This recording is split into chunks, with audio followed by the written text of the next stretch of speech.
Hello friend, SP education में आपका हार्दिक स्वागत है। आज की क्लास में हम लोग बात करने वाले हैं, जैसा कि मैंने आप लोगों को से कहा था कि हम लोग बिहार एस्टेट 2024 की जो है उन क्लासों को करने वाले हैं। तो बिहार एस्टेट जैसा कि मैंने आप लोगों को बताया था और मैंने पहले भी इसकी तैयारी कराई हुई है। अगर आप लोगों ने चैनल पर देखना चाहते हैं तो आप लोग विजिट करके देख सकते हैं कि मैंने कितनी क्लासों को आप लोगों को कराया हुआ है। पूरी की पूरी फाइनेंशियल अकाउंटिंग मैंने आप लोगों को कराई हुई है, बिजनेस स्टडी भी कराई हुई है और बहुत सी क्लासें मैंने आप लोगों की कराई हुई हैं। अगर हम लोग बात करने वाले हैं तो ये क्लास जो हम लोग कराने वाले हैं वो कॉमर्स से संबंधित होगी आप लोगों की। बिहार एस्टेट अगर आप लोग देना चाहते हैं तो ये सेकेंड पेपर की बात यहाँ पर हम लोग करने वाले हैं। तो ये सेकेंड पेपर होगा हम लोगों का। फाइनेंशियल अकाउंटिंग की ये क्लास रहने वाली है और ये क्लास नंबर हम लोगों की जो भी क्लास होगी ये एमसीक्यू टाइप में रहने वाली है। एमसीक्यू प्रकार में हम लोगों की ये क्लास होगी। और ये क्लास नंबर हम लोगों की कौन सी है? तो ये क्लास नंबर हम लोगों की 1 नंबर है। और इसमें हम लोग क्या क्या करने वाले हैं, अगर हम लोग बात करते हैं कि हम लोगों को इसमें क्या क्या पढ़ना है, जैसे हम लोग यहाँ पर सिलेबस इसका लिखा हुआ है। तो ये सिलेबस जो लिखा हुआ है कि कॉमर्स यहाँ पर लिखा हुआ है कि एस्टेट कॉमर्स सिलेबस। अगर हम लोग इसमें बात करते हैं तो यहाँ पर देखिए कि आप लोगों को तो यहाँ पर कॉमर्स का है और ये 100 नंबर का आप लोगों का पेपर यहाँ पर रहने वाला है। फाइनेंशियल अकाउंटिंग की बात अगर करते हैं तो ये आप लोगों की 15 मार्क की आएगी। अगर हम लोग यहाँ पर बात करते हैं कि basic concept of book keeping, preparation of subsidiary books, preparation of journal and ledger, इन सभी की हम लोगों को बात करनी होगी। टेलीग्राम ग्रुप में मैं आप लोगों को ये कि सिलेबस प्रोवाइड कर दूंगा। पहली बार आप लोगों के पास सिलेबस तो होगा ही होगा। अगर नहीं है तो आप लोग टेलीग्राम चैनल ज्वाइन कीजिए, मैंने डिस्क्रिप्शन बॉक्स में लिंक दे रखा है, उसमें आप लोग ज्वाइन कीजिए, आप लोगों को ये सिलेबस गिवन हो जाएगा। हम लोग यहाँ पर बात करने वाले हैं कि यहाँ पर शुरुआत में तो सभी लोग शुरुआत से करते हैं। हम लोग यहाँ पर पढ़ने वाले हैं सबसे पहले नीचे से स्टार्ट करेंगे, कि रॉयल्टी पढ़ेंगे, ब्रांच पढ़ेंगे, डिपार्टमेंट पढ़ेंगे। इनको हम लोग इनके सभी के एमसीक्यू हम लोग करने वाले हैं। अगर आप लोगों को कॉन्सेप्ट क्लियर नहीं है तो आप लोग बताइए, कमेंट कीजिए, मैं आप लोगों को कॉन्सेप्ट भी क्लियर करके बताऊंगा, एक एक बात आप लोगों की बताऊंगा। लेकिन फिलहाल आप लोगों को मैं आज इसके एमसीक्यू करेंगे, फिर अगली क्लास में हम लोग ब्रांच के एमसीक्यू करेंगे, ब्रांच के, फिर अगली क्लास में उसके हम लोग इस प्रकार से हम लोग एक एक क्लास में एक एक टॉपिक को कवर करेंगे और अच्छी तैयारी को करेंगे, क्योंकि आप लोगों के एस्टेट को निकालने की जिम्मेदारी मेरी। और जब हम लोगों की तैयारी करेंगे ना तो अच्छी तरीके से करेंगे, कोई भी क्वेश्चन आप लोगों का छूटेगा नहीं। और 30 नंबर का जो पेपर है मैं आप लोग पूरा सिलेबस आप लोगों को बताऊंगा और अच्छी तरीके से। फिलहाल तो मैंने आप लोगों को फाइनेंशियल अकाउंटिंग का सिलेबस खोला है, इस हिसाब से हम लोग पूरे के पूरे सिलेबस को करने वाले हैं। तो बिना समय गवाए आज की क्लास को हम लोग स्टार्ट करते हैं, क्योंकि हम लोगों के पास कम समय में हम लोगों को ज़्यादा अध्ययन करना है। और मैंने जो भी क्वेश्चन लिए हुए हैं ये सारे के सारे क्वेश्चन आए हुए हैं, ठीक है। और ज़्यादा से ज़्यादा मैंने आप लोगों को क्वेश्चन लिए हैं जिससे आप लोगों को अच्छी तरीके से समझ सकें। बहुविकल्पीय प्रश्न रहने वाले हैं, आप लोग यहाँ पर करने वाले हैं। और मैंने लिखा भी है यहाँ पर कि बिहार एस्टेट कॉमर्स 2024 के बारे में हम लोग बात करने वाले हैं। और अगर आप लोगों को मेरा वीडियो अच्छा लगता है तो इसको शेयर कीजिए और एसपी एजुकेशन चैनल को जरूर सब्सक्राइब कीजिए, क्योंकि मैं आप लोगों के लिए बहुत ही ज़्यादा वर्क करने वाला हूँ। उपपट्टे यहाँ पर लिखा हुआ है कि उपपट्टे की स्थिति में मूल पट्टेदार की स्थिति होगी। अगर उपपट्टा है, आप लोगों ने सुना होगा, जैसे मान लो कि हम लोगों ने मान लो रूम लैंड पर लिया, ठीक है। अब जो एक होगा लैंडलॉर्ड, जो स्वामी होगा, उसे हम लोग क्या कहेंगे? उसे हम लोग ओनर भी कह सकते हैं, उसे लैंडलॉर्ड भी कह सकते हैं। और एक होगा यहाँ पर किराएदार। अब उसने क्या किया, मान लो हमने ये मकान जो है, ये रूम जो है वो किराए पर लिया। अब इसका जो रूम रेंट है वो पड़ता है हमें मान लो 3000 रुपये। अब इसमें जो है इतना बड़ा रूम हमारे यूज का है, कि ये यूज का हम लोग इतना कर नहीं सकते हैं। तो हमने क्या किया कि इसको हमने दूसरे व्यक्ति को इतना रूम किराए पर उठा दिया। इतने में तो हम रहते हैं, इतने में तो हम लोग रहेंगे, और इतने में हमने दूसरे व्यक्ति जो नाम का है, बी नाम का एक व्यक्ति है, उसको किराए पर उठा दिया है। तो इसे बोलते हैं, जब हमने क्या किया कि हमने स्वामी ने पट्टा किससे किया, मान लो ए व्यक्ति से किया, और हमने किससे कर दिया, किसी दूसरे थे, तो इसे बोलते हैं उपपट्टा। अब यहां पर लिखा हुआ है कि उपपट्टा की स्थिति में मूल पट्टेदार की स्थिति होगी, कि कैसी होगी? भूस्वामी की तरह होगी, पट्टेदार की तरह होगी, भूस्वामी और पट्टेदार दोनों की तरह होगी, या फिर उपरोक्त में से कोई नहीं। ये क्वेश्चन बहुत अच्छे क्वेश्चन मैंने आप लोगों के सामने रखे हुए हैं, आप लोगों को लग भी रहा होगा कि हाँ क्वेश्चनों में कुछ तो है। तो उपपट्टा की स्थिति में मूल पट्टेदार की स्थिति होगी तो किस प्रकार की स्थिति होगी, इसका सही क्वेश्चन, सही आंसर आप लोगों को बताना है कि इसका सही आंसर क्या हो जाएगा। तो इसका सही आंसर आप लोगों को बताना है कि इसका सही आंसर क्या हो जाएगा। तो इसका सही आंसर जो हो जाएगा वो जो है पट्टेदार, मूल पट्टेदार, मान लो मैं, तो यहाँ पर जो मूल पट्टेदार है वो यहाँ पर भूस्वामी भी है, क्योंकि इसके लिए तो ये भूस्वामी है, बी के लिए कौन है स्वामी, ए है, और इस स्वामी के लिए जो मेन स्वामी है पूरे मकान का, तो उसके लिए क्या है, तो उसके लिए ये क्या है, तो उसके लिए पट्टेदार भी है। तो यहाँ पर पूछा गया है कि मूल पट्टेदार की स्थिति है, तो यहाँ पर एक जगह तो वो भूस्वामी भी है और एक जगह वो पट्टेदार भी है, इसलिए इस राइट आंसर क्या हो जाएगा, दोनों हो जाएगा। और क्वेश्चन जो है वो आप लोगों ने बिल्कुल सही किया है, सी ऑप्शन बिल्कुल सही आंसर है। उसके बाद नेक्स्ट क्वेश्चन, और नेक्स्ट क्वेश्चन में लिखा हुआ है, क्वेश्चन नंबर 2 में लिखा हुआ है कि न्यूनतम किराया हो सकता है। न्यूनतम किराया हो सकता है, कैसा हो सकता है, स्थायी न्यूनतम किराया हो सकता है, परिवर्तनशील न्यूनतम किराया हो सकता है, स्थायी और परिवर्तनशील न्यूनतम किराया हो सकता है, या फिर उपरोक्त सभी प्रकार का न्यूनतम किराया जो हो सकता है। अगर हम लोग बात करते हैं न्यूनतम किराया, जैसे मिनिमम रेंट कहते हैं, मिनिमम रेंट, न्यूनतम किराया को दूसरा नाम क्या है, तो न्यूनतम किराए का दूसरा नाम जो है उसे क्या कहते हैं, मृत किराया भी कहते हैं, मृत किराया भी कहते हैं।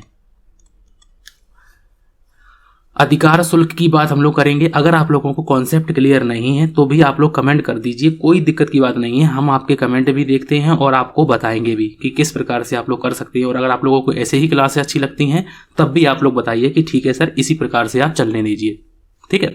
तो इसका आंसर आप लोगों को बताना है, तो इसका जो आंसर होगा वो आप लोगों को बताना है। तो न्यूनतम किराया हो सकता है, तो इसका जो राइट आंसर है कि ए, मतलब कि ये सभी प्रकार का हो सकता है, स्थायी भी हो सकता है, परिवर्तनशील भी हो सकता है, स्थायी और परिवर्तनशील दोनों प्रकार का हो सकता है। तो उपरोक्त सभी जो है वो इसका सही आंसर हो जाएगा। उसके बाद नेक्स्ट क्वेश्चन, और नेक्स्ट क्वेश्चन में लिखा हुआ है, क्वेश्चन नंबर 3 की बात करते हैं। क्वेश्चन नंबर 3 में लिखा हुआ है भूस्वामी। भूस्वामी को क्या कहते हैं, तो भूस्वामी को हम लोग लैंडलॉर्ड कहते हैं। भूस्वामी की पुस्तकों में अधिकार शुल्क से संबंधित खाते खोले जाते हैं। भूस्वामी मतलब कि एक तो देखो, एक होता है किराएदार, ठीक है, और एक होता है हम लोगों का स्वामी। अब यहाँ पर तो इस केस में है, लेकिन यहाँ पर जब हम अधिकार शुल्क पढ़ते हैं तो स्वामी को यहाँ पर क्या कहते हैं, तो यहाँ पर भूस्वामी कहते हैं, और इसको क्या कहते हैं, किराएदार को यहाँ पर क्या कहते हैं, पट्टेदार कहते हैं। क्या कहते हैं, पट्टेदार कहते हैं। तो भूस्वामी की पुस्तकों में, भूस्वामी मतलब कि भूस्वामी लैंडलॉर्ड की पुस्तकों में अधिकार शुल्क से संबंधित खाते खोले जाते हैं। तो अधिकार शुल्क प्राप्त खाता खोला जाता है, क्योंकि ये प्राप्त करेगा अधिकार शुल्क, ये खोला जाएगा। भूमिपति का खाता, लैंडलॉर्ड अकाउंट हम लोग खोलेंगे, और अधिकार शुल्क संचय खाता भी यहाँ पर खोला जाएगा। तो ये तीनों के तीनों खाते खोले जाएंगे। तो इसका राइट आंसर क्या हो जाएगा, डी ऑप्शन बिल्कुल सही आंसर हो जाएगा। अधिकार शुल्क के अगर लक्षण कोई पूछता है आप लोगों से, अधिकार शुल्क के लक्षण, ठीक है, तो आप लोग बता दीजिए कि अधिकार शुल्क के लक्षण होते हैं उद्देश्य, अवधि, प्रतिफल, समझौता और अधिकार शुल्क की दर। देखो एक सेकंड, थोड़ा सा हम लोग थोड़ा सा इसमें बताते हुए चलेंगे आप लोगों को, जिससे आप लोगों को अच्छा भी लगे कि अधिकार शुल्क को हम लोग क्या कहते हैं, तो अधिकार शुल्क को हम लोग रॉयल्टी कहते हैं, ठीक है। अधिकार शुल्क के लक्षण, अब अधिकार शुल्क के लक्षण क्या क्या होते हैं, तो उनकी अगर हम लोग बात करते हैं तो अधिकार शुल्क के जो लक्षण होते हैं उनकी में सबसे पहले यहाँ पर लिखा हुआ है कि अधिकार शुल्क में क्या होता है, उद्देश्य होना चाहिए। सबसे प्रथम है कि उद्देश्य होना चाहिए, और उद्देश्य में क्या होना चाहिए, अधिकार शुल्क एक निश्चित उद्देश्यों की पूर्ति के लिए दिया जाता है। जो अधिकार शुल्क है, अधिकार शुल्क की बात की गई है, तो अधिकार शुल्क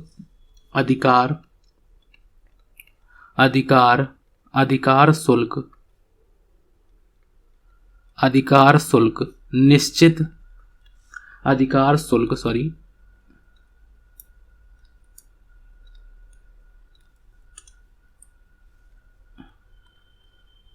अधिकार शुल्क निश्चित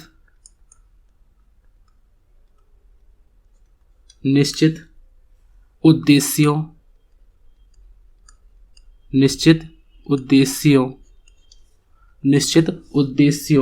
की पूर्ति के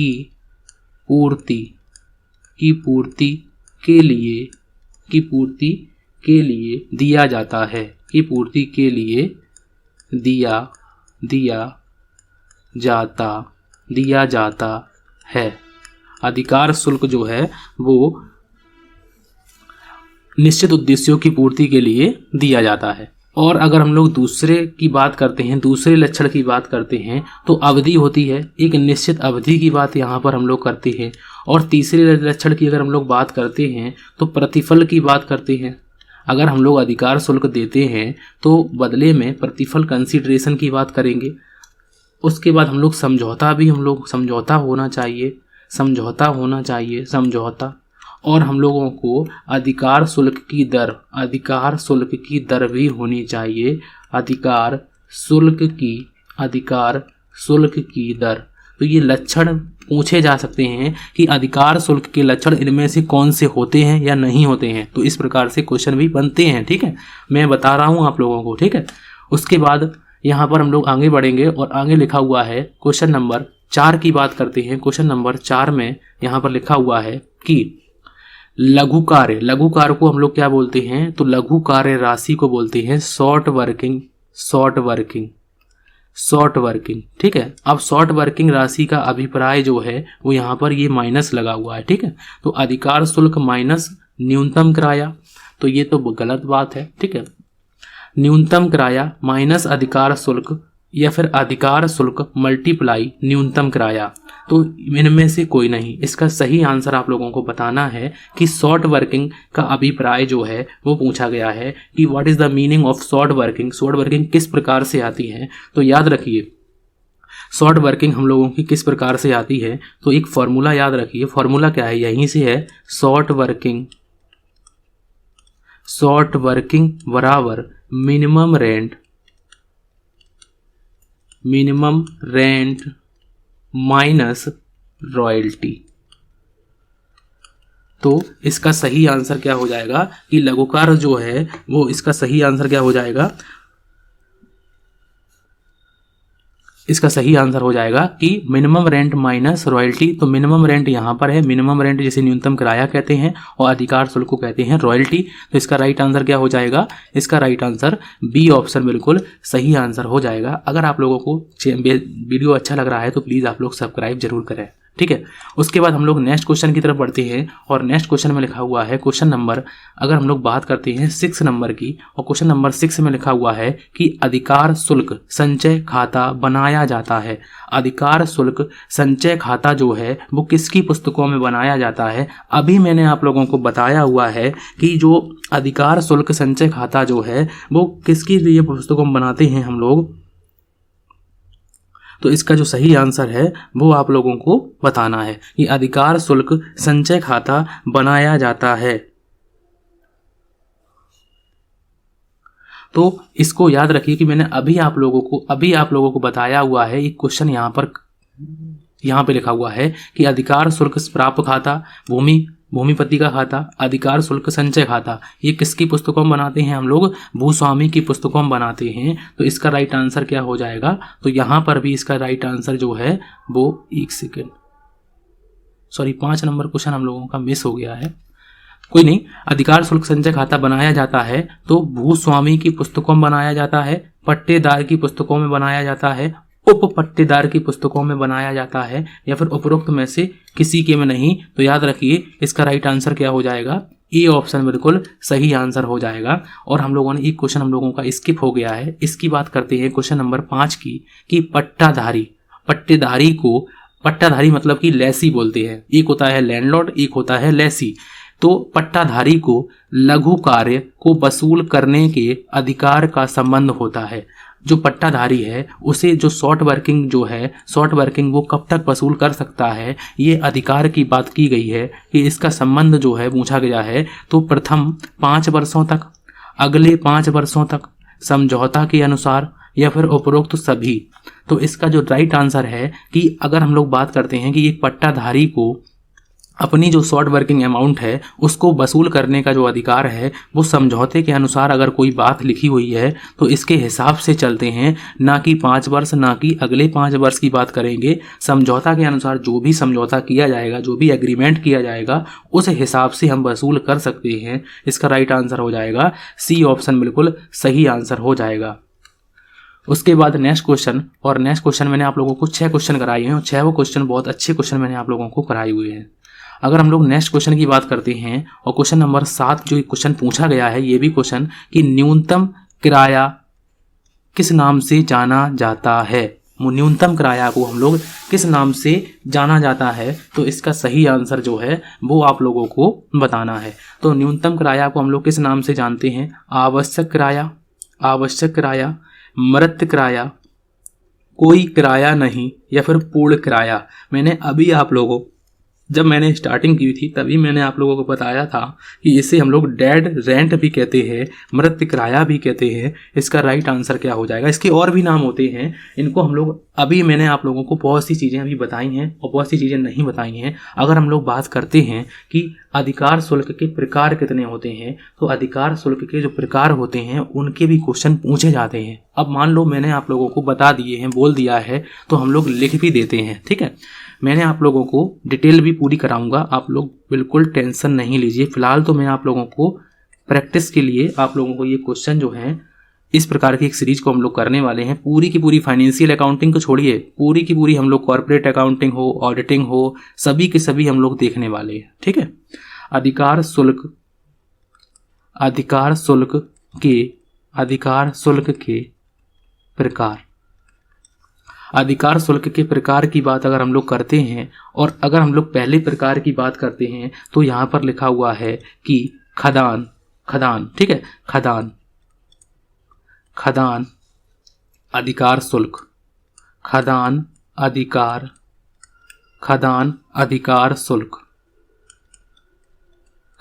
अधिकार शुल्क। दूसरे अगर हम लोग प्रकार की बात करते हैं, ईंट बनाने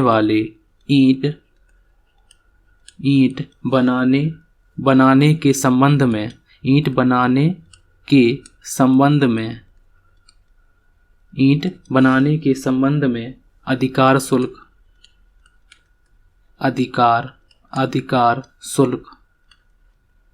ठीक है। उसके बाद तीसरे अगर हम लोग प्रकार की बात करते हैं, तेल के कुएं जो होते हैं, तेल के कुआं, ठीक है, तेल के कुओं के संबंध में अधिकार शुल्क, तेल के कुओं के संबंध में अधिकार शुल्क,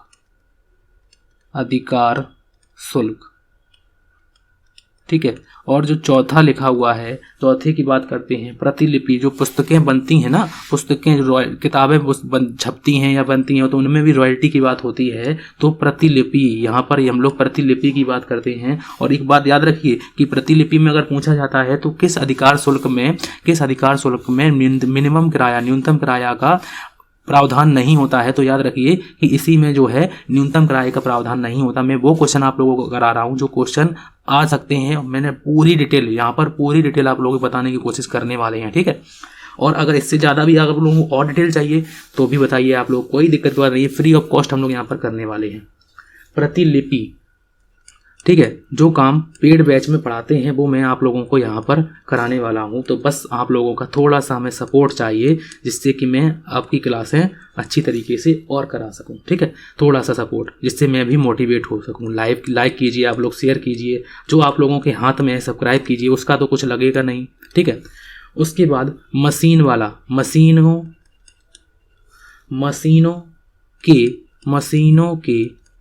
गुप्त उपकरण, मशीन या फिर गुप्त उपकरणों या फिर तकनीकी तकनीकी ज्ञान भी हम लोगों का इसी में आता है, ठीक है, तकनीकी ज्ञान, ठीक है। अब इनके अंदर भी मैं आप लोगों को बता सकता हूँ, लेकिन डिटेल भी ज़्यादा हो जाएगी, आप लोग कहेंगे कि बोरिंग हो गया, ठीक है। और ठीक है, उत्पाद पर, और हम लोग बात करते हैं उत्पाद पर अधिकार शुल्क, उत्पाद पर अधिकार शुल्क, उत्पाद पर अधिकार शुल्क, ठीक है। तेल के कुओं, पेटेंट का भी हम लोगों का रख सकते हैं, पेटेंट अधिकार शुल्क, पेटेंट अधिकार शुल्क, ठीक है, पेटेंट अधिकार शुल्क, ठीक है। एक एक बात मैं आप लोगों को बताने वाला हूं। तो अभी फिलहाल हम लोगों ने अधिकार शुल्क के प्रकार, अधिकार शुल्क के लक्षण भी आप लोगों को साथ ही साथ में मैं बताता हुआ चलता हूं, ठीक है। उसके बाद यहाँ पर नेक्स्ट क्वेश्चन में लिखा हुआ है, क्वेश्चन नंबर 8 में, कि यदि एक पट्टेदार ने खान के एक हिस्से को उपपट्टा पर दे दिया है, मतलब कि ये मान लो ये खान है, ठीक है, ये खान है, तो यहाँ पर पूरी में मतलब कि यहाँ पर कुछ भरा हुआ है, ठीक है, कोयला। अब उसने क्या किया कि ये पट्टादार जो है ये पूरी खान में कोयला भरा हुआ है, ठीक है, यहाँ पर, ठीक है। अब उसके बाद क्या किया कि मान लो ये हमें मिली है, तो इस मान लो हमारा एक को मतलब कि इसके जो स्वामी हैं वो हम लोग हैं, मान लो इसके स्वामी जो हैं वो हम लोग हैं, स्वामी को हम लोग क्या कहेंगे, लैंडलॉर्ड कहेंगे। अब इसमें क्या किया कि मैंने ए को मान लो ये पूरा पट्टा किया है, ठीक है।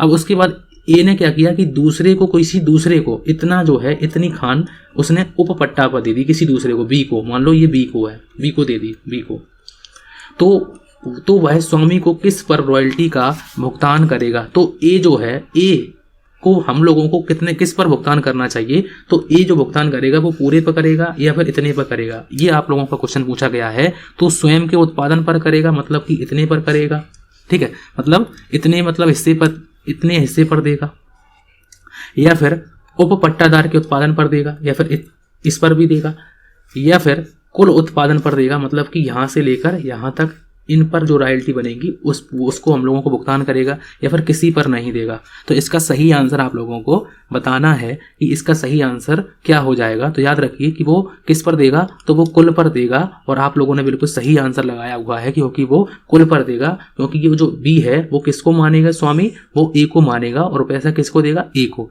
अब ए का स्वामी कौन है, तो ए का स्वामी है हम लोग। तो इस प्रकार से याद रखिए, ठीक है। मैंने कोशिश कर रहा हूँ आप लोगों को समझाने की भी, तो बस आप लोग कमेंट कीजिए, ठीक है। उसके बाद हम लोग आगे बढ़ते हैं, और क्वेश्चन नंबर 9 में लिखा हुआ है कि पट्टेदार की पुस्तकों में भविष्य के वर्षों में जो प्राप्त जो लघुकार है उसको हम लोग क्या मानते हैं। भविष्य के वर्षों में जो प्राप्त अधिकार शुल्क है, शॉर्ट वर्किंग है, उसे हम लोग क्या मानते हैं। एक आयगत व्यय मानेंगे, एक संपत्ति मानेंगे, एक सामान्य हानि मानेंगे, या फिर एक दायित्व मानेंगे। तो पट्टेदार की पुस्तकों में भविष्य के वर्षों में जो प्राप्त लघु कार्य है उसको क्या मानेंगे, ये पूछा गया है। तो इसका राइट आंसर है कि एक पट्टेदार की पुस्तकों में भविष्य के वर्षों में जो प्राप्त जो है लघुकार है, इसका सही आंसर आप लोगों को, ये होमवर्क में मैंने आप लोगों को क्वेश्चन दिया है, इसको आप लोग करिएगा, ठीक है। कोशिश करिए आप लोग, नेट से निकालिए या कहीं से भी कमेंट कीजिए आप लोग, ठीक है। उसके बाद हम लोग बात करते हैं क्वेश्चन नंबर 10 की बात करते हैं कि भूस्वामी जिसे लैंडलॉर्ड कहते हैं, भूस्वामी को भुगतान की जाने वाली राशि की गणना कैसे की जा सकती है। अधिकार शुल्क में से माइनस करेंगे न्यूनतम किराया को, न्यूनतम किराए में से माइनस करेंगे अधिकार शुल्क को, या फिर न्यूनतम किराए में से वसूली मूल्य को माइनस करेंगे, या फिर अधिकार शुल्क या न्यूनतम किराया दोनों में जो अधिक की वसूल हो उस पर हम लोग करेंगे। तो इसका राइट आंसर क्या हो जाएगा, इसका राइट आंसर हो जाएगा डी ऑप्शन, बिल्कुल सही आंसर हो जाएगा। कि हम लोग वो रकम देखते हैं कि मान लो हम लोगों का रॉयल्टी की जो राशि है वो है 10,000 रुपये, और मिनिमम रेंट की जो राशि है वो है 15,000 रुपये। तो इन दोनों में जो ज़्यादा होगा उसका हम लोग भुगतान करेंगे। तो किसका भुगतान करेंगे, मिनिमम रेंट का भुगतान करेंगे। तो इसका राइट आंसर क्या हो जाएगा, फिलहाल तो हम लोगों का डी ऑप्शन बिल्कुल सही आंसर हो जाएगा। मैंने आप लोगों को एग्जाम्पल में भी समझा दिया है। अगर आप लोग कहेंगे तो कमेंट में, अगर आप लोग कहते हैं क्वेश्चन भी कराइए तो मैं क्वेश्चन भी आप लोगों को करा दूंगा, ठीक है, ये क्वेश्चन भी आप लोगों को करा दूंगा। लेकिन फिलहाल मुझे ऐसी कोई ज़रूरत लग नहीं रही है, क्योंकि मैं आप लोगों को पूरे के पूरे MCQ आप लोगों को अच्छी तरीके से यहाँ पर कराने वाला हूँ हर प्रकार से। उसके बाद हम लोग बात करने वाले हैं, नेक्स्ट क्वेश्चन में लिखा हुआ है कि खानों से संबंधित, यहाँ पर लिखा हुआ है खानों से संबंधित अधिकार शुल्क में स्वामी कहलाता है। खान जो होती हैं उनसे संबंधित स्वामी को क्या कहते हैं? स्वामी को मैंने बताया है भूमिपति कहते हैं, पट्टेदार कहते हैं, उप पट्टेदार कहते हैं। तो भूमिपति कहते हैं उसे क्या कहते हैं? उसे हम लोग लैंडलॉर्ड कहते हैं, लैंडलॉर्ड, ठीक है, लैंडलॉर्ड कहते हैं। उसके बाद नेक्स्ट क्वेश्चन, और नेक्स्ट क्वेश्चन में लिखा हुआ है, क्वेश्चन नंबर 12 में लिखा हुआ है कि अधिकार शुल्क की गणना की जाती है। अधिकार शुल्क की गणना की जाती है तो उत्पादन के आधार पर, समय के आधार पर। तो समय के आधार पर तो हम लोग मिनिमम रेंट की बात करते हैं, उत्पादन और समय दोनों के आधार पर तो ये भी गलत है और ये भी गलत है। तो हम लोगों का राइट आंसर क्या हो जाएगा? ए ऑप्शन बिल्कुल सही आंसर हो जाएगा कि अधिकार शुल्क की जो गणना है वो उत्पादन के आधार पर होती है। जब मैं आप लोगों को अधिकार शुल्क भी लिखाऊंगा तो आप लोगों को अच्छी तरीके से हर बात आप लोगों को बताने वाला हूँ। उसके बाद नेक्स्ट क्वेश्चन, और नेक्स्ट क्वेश्चन में लिखा हुआ है, क्वेश्चन नंबर 13 में लिखा हुआ है कि सामान्यतः अधिकार शुल्क का भुगतान अंत में किया जाता है। वर्ष के अंत में किया जाता है, अर्धवार्षिक के अंत में किया जाता है, त्रैमासिक के अंत में किया जाता है, या फिर माह के अंत में किया जाता है। देखो किया तो कई भी प्रकार से जा सकता है, अर्धवार्षिक भी किया जा सकता है, किताबों में अर्धवार्षिक से भी सवाल किए गए हैं, त्रैमासिक से भी किए गए हैं और वर्ष के अंत में किए गए हैं। लेकिन यहाँ पर पूछा गया है सामान्यतः, जर्नली जो अगर किया जाता है तो वो वर्ष के अंत में किया जाता है। इसका राइट आंसर क्या हो जाएगा? A option. और आप लोगों ने बिल्कुल सही आंसर लगाया है, ए ऑप्शन, ठीक है। उसके बाद नेक्स्ट क्वेश्चन, और नेक्स्ट क्वेश्चन में लिखा हुआ है, क्वेश्चन नंबर अगर हम लोग 14 की बात करते हैं कि अधिकार शुल्क के समझौते में सम्मिलित किया जाता है। अधिकार शुल्क के समझौते में अगर हम लोग बात करते हैं तो किस किस को सम्मिलित करते हैं? जब समझौता होता है, जब हमारे और तुम्हारे बीच में बात होती है, मान लो एक आप लोगों ने ये एक भट्टा लगाया हुआ है, ठीक है, ईंटों का एक भट्टा लगाना है, तो आप लोगों को ईंट बनाने के लिए जमीन तो मतलब कि मिट्टी तो चाहिए ही होगी। तो अब जो जमींदार है, जमीन का मतलब मालिक है, और जो भट्टी का मालिक है, उसके बीच में जो समझौता होगा उसमें क्या क्या बातें लिखी जाएंगी? तो अधिकार शुल्क की दर लिखी जाएगी कि मिट्टी को निकालेंगे किस प्रकार से और किस दर से बात करेंगे। न्यूनतम किराए की बात होगी, मिनिमम रेंट यहाँ पर लिखेंगे। लघुकार को अपलिखित करने से संबंधित मतलब कि जो शॉर्ट वर्किंग हुआ है, शॉर्ट वर्क अगर हुआ है तो वो किस प्रकार से हम वसूल कर सकते हैं, उसकी शर्तें लिखेंगी। तो ये सभी बातें इसमें लिखी होती हैं। तो इसका राइट आंसर क्या हो जाएगा? डी ऑप्शन बिल्कुल सही आंसर हो जाएगा। उसके बाद नेक्स्ट क्वेश्चन, और नेक्स्ट क्वेश्चन में लिखा हुआ है 15 नंबर में कि अधिकार शुल्क के अनुबंध में पक्षकार होते हैं। अधिकार शुल्क के जो अनुबंध में पक्षकार होते हैं वो स्वामी होता है, बिल्कुल होता है, जिसे लैंडलॉर्ड कहते हैं। पट्टेदार जिसे लेसी कहते हैं। उप पट्टेदार जिसे हम लोग सिकमी या फिर सब लेसी भी कह सकते हैं। उपरोक्त सभी, तो ये सभी के सभी लोग इसमें होते हैं। तो इसका राइट आंसर क्या हो जाएगा? इसका जो राइट आंसर होगा वो होगा डी ऑप्शन, बिल्कुल सही आंसर हो जाएगा। उसके बाद नेक्स्ट क्वेश्चन, और नेक्स्ट क्वेश्चन में लिखा हुआ है, क्वेश्चन नंबर अगर हम लोग 16 की बात करते हैं कि पट्टेदार मतलब लेसी जिसने किराया पर लिया है, पट्टेदार को लघुकार की राशि की क्षतिपूर्ति करने का अधिकार प्राप्त होता है। किस प्रकार से अधिकार प्राप्त होता है? अनुबंध की शर्तों से, बाद के 4 वर्षों में, प्रथम 4 वर्षों में, या फिर भूस्वामी की दया पर।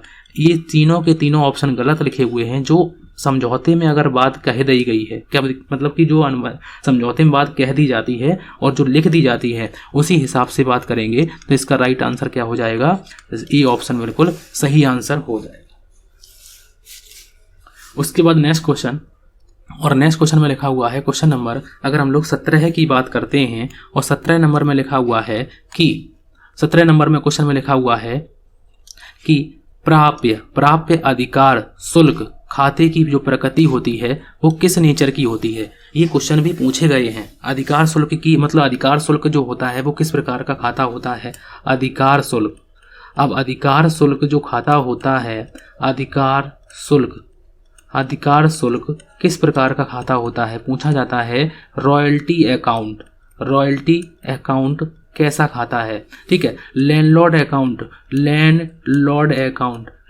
अकाउंट कैसा खाता है? तो इस प्रकार से क्वेश्चन पूछे जाते हैं। और आप लोगों को मालूम होगा कि खाते कितने प्रकार के होते हैं। तो आप लोगों को मालूम होगा कि खाते 3 प्रकार के होते हैं। एक होता है हम लोगों का व्यक्तिगत खाता, व्यक्तिगत खाता, ठीक है। एक होता है हम लोगों का वास्तविक खाता,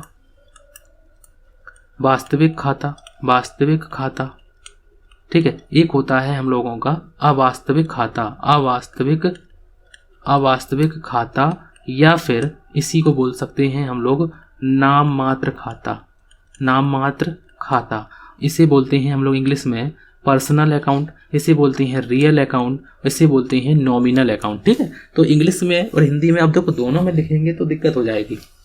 तो अधिकार शुल्क पूछा जाए तो अधिकार शुल्क में आप लोगों को याद होगा कि अधिकार शुल्क एक खर्चा है, मतलब कि व्यय है, और व्यय हम लोग किस में बात करते हैं तो अवास्तविक में करते हैं। लैंडलॉर्ड भूस्वामी का खाता होता है तो किस प्रकार का होता है, व्यक्तिगत खाता होता है, तो इसे हम लोग पर्सनल कह सकते हैं और इसे हम लोग नॉमिनल कह सकते हैं। तो यहाँ पर प्राप्त अधिकार शुल्क, प्राप्त अधिकार शुल्क जो पूछा गया है कि प्राप्त अधिकार शुल्क किस प्रकार का खाता है।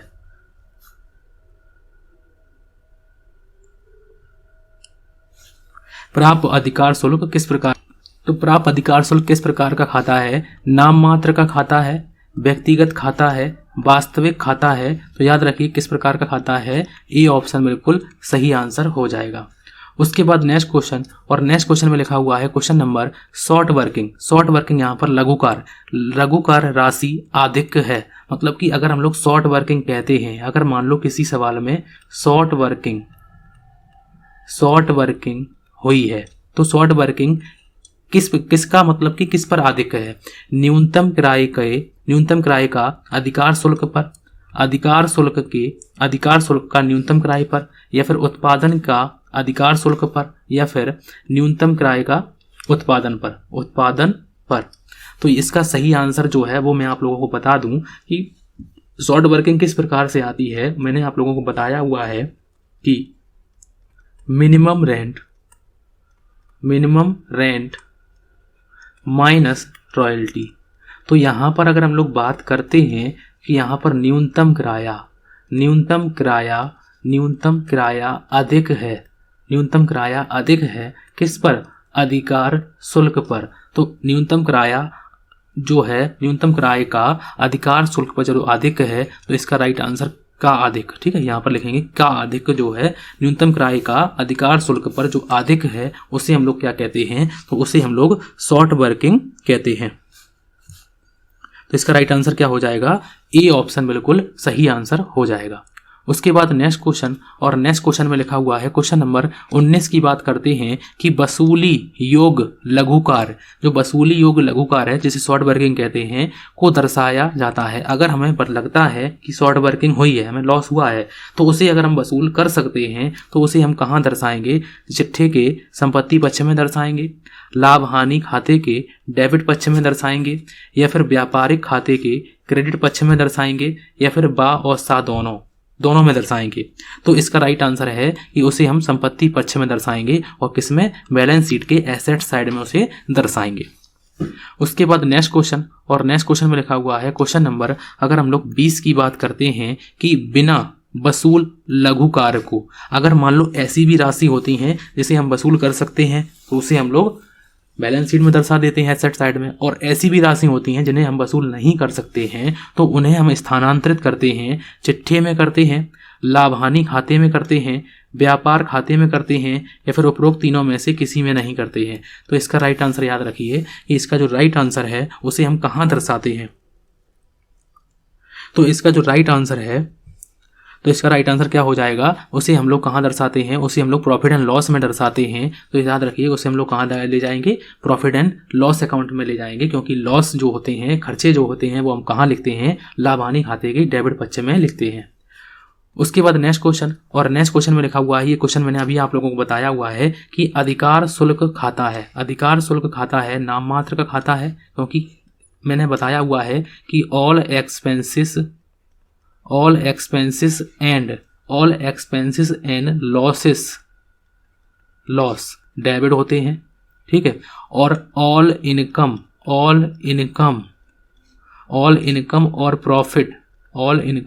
और प्रॉफिट हम लोगों के क्या होते हैं, क्रेडिट होते हैं। तो ये नाम मात्र का रूल है। यहाँ पर अगर हम लोग व्यक्तिगत खाते की बात करते हैं कि यहाँ पर सभी संपत्तियों को हम लोग डेबिट करते हैं और सभी जो हैं जो वस्तु आए उसे डेबिट, व्हाट कम्स डेबिट और व्हाट गोज आउट क्रेडिट, इसी तरह। और पर्सनल अकाउंट में रिसीवर कौन है, गिवर कौन है, इस प्रकार से हम लोग देखते हैं। तो अधिकार शुल्क जो खाता है तो वो मैंने बताया हुआ है कि रॉयल्टी को हम लोग क्या मानते हैं, तो रॉयल्टी को हम लोग एक तरीके से व्यय मानते हैं। और अगर पूछा जाता है कि कैसा व्यय है तो याद रखिए कि आयगत व्यय है, क्योंकि बहुत से क्वेश्चन जो है मेरे दिमाग में आप लोगों के बनते रहते हैं और मैंने आप लोगों को बता दिया, क्योंकि यहाँ से भी क्वेश्चन पूछे गए हैं। ठीक है, आयगत व्यय है, रॉयल्टी कैसा व्यय है, आयगत व्यय है। तो अगर हम लोग बात करते हैं रॉयल्टी देते हैं, व्यय है, और व्यय मैंने बताया है कि ऑल एक्सपेंसेस डेबिट, तो ये किस प्रकार का नेचर है, तो ये है नाम मात्र के खाते का जो नेचर होता है, नॉमिनल अकाउंट का जो नेचर होता है वो अधिकार शुल्क का ही नेचर होता है। ठीक है, उसके बाद नेक्स्ट क्वेश्चन, और नेक्स्ट क्वेश्चन में लिखा हुआ है, क्वेश्चन नंबर 22 में लिखा हुआ है, 22 में लिखा हुआ है कि न्यूनतम किराया खाता, न्यूनतम किराया खाता हम लोग मिनिमम रेंट अकाउंट पट्टेदार लेसी की पुस्तकों में खोला जाता है यदि अधिकार शुल्क की जो राशि है वो न्यूनतम किराए से कम हो। कैसी हो, न्यूनतम किराए से कम हो, तभी तो न्यूनतम किराया जो खाता खोला जाता है वो कब खोला जाएगा, यहाँ पर ये पूछा गया है। तो यहाँ पर ये पूछा गया है कि न्यूनतम किराया खाता कब खोला जाएगा, कि याद रखिए कि जब न्यूनतम किराया ज़्यादा हो किससे, अधिकार शुल्क से, क्योंकि यहीं पर रॉयल्टी आती है, शॉर्ट वर्किंग यहीं पर आती है। तो याद रखिए सी ऑप्शन सही आंसर हो जाएगा। ठीक है, कुछ क्वेश्चन ऐसे होते हैं जो करने से आप लोगों को समझ में आएंगे। ठीक है, हो सकता है आप लोगों को ये क्वेश्चन, हो सकता है ये क्वेश्चन ना समझ में आया हो। ठीक है, कुछ क्वेश्चन ऐसे भी हो सकते हैं जो आप लोगों को नहीं समझ में आए होंगे, तो आप लोग बताइए, मैं आप लोगों को क्वेश्चन भी 1-2 क्वेश्चन सॉल्व करवा दूंगा। ठीक है, इससे आप लोगों को कॉन्सेप्ट भी क्लियर हो जाएगा और ये MCQ भी आप लोग दोबारा से देख लीजिएगा। ठीक है, उसके बाद क्वेश्चन नंबर 23 की बात करते हैं। क्वेश्चन नंबर 23 में लिखा हुआ है कि भूस्वामी जिसे लैंडलॉर्ड कहते हैं, भूस्वामी द्वारा अर्जित अधिकार शुल्क के लिए खाता क्रेडिट किया जाता है। भूस्वामी के लिए अर्जित अधिकार शुल्क खाता हम लोग किस में क्रेडिट करते हैं, पट्टेदार का खाता क्रेडिट करते हैं, लाभ हानि खाता क्रेडिट करते हैं, या फिर अधिकार शुल्क प्राप्ति खाता क्रेडिट करते हैं। तो इसका जो राइट आंसर है, तो इसका राइट आंसर क्या हो जाएगा, इसका राइट आंसर हो जाएगा सी ऑप्शन, बिल्कुल सही आंसर हो जाएगा। कि हम लोग कौन सा खाता क्रेडिट करते हैं, तो हम लोग बैंक अकाउंट डेबिट करते हैं और अधिकार शुल्क जो रॉयल्टी रिसीव्ड जो वो है अधिकार शुल्क प्राप्ति खाता, उसको हम लोग क्रेडिट करते हैं। ठीक है, उसके बाद नेक्स्ट क्वेश्चन, और नेक्स्ट क्वेश्चन में लिखा हुआ है क्वेश्चन नंबर 24 में कि पट्टेदार की पुस्तकों में भविष्य में वसूल,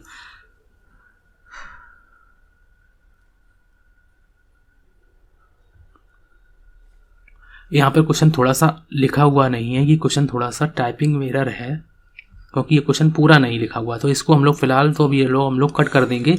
लेकिन मैं आप लोगों को क्यूज में जो मैंने आप लोगों को जो यूट्यूब पर डालता रहता हूँ कम्युनिटी पोस्ट में, वहाँ पे मैं आप लोगों को क्यूज में आप लोगों से ये क्वेश्चन पूछ लूँगा, कोई दिक्कत की बात नहीं है, ये भी क्वेश्चन जाने नहीं दूंगा और ये मेरा वादा है, आप लोग इसको करिएगा। ठीक है, मैं आप लोगों को क्यूज में डाल दूंगा, इसका राइट आंसर भी डाल दूंगा। ठीक है, उसके बाद नेक्स्ट क्वेश्चन की तरफ पढ़ते हैं, और क्वेश्चन नंबर 25 में लिखा हुआ है कि लघुकार राशि है। लघुकार राशि जो है वो क्या है, अधिकार शुल्क की राशि है, न्यूनतम किराए से अधिक होती है, न्यूनतम किराए से कम होती है, या फिर इनमें से कोई नहीं। लघुकार जो राशि है तो वो पूछी गई है कि लघुकार राशि है, तो लघुकार राशि अधिकार शुल्क की राशि है, न्यूनतम किराए से अधिक होती है, या फिर न्यूनतम किराए से कम होती है, या फिर इनमें से कोई नहीं। तो इसका जो राइट आंसर है वो आप लोगों को बताना है।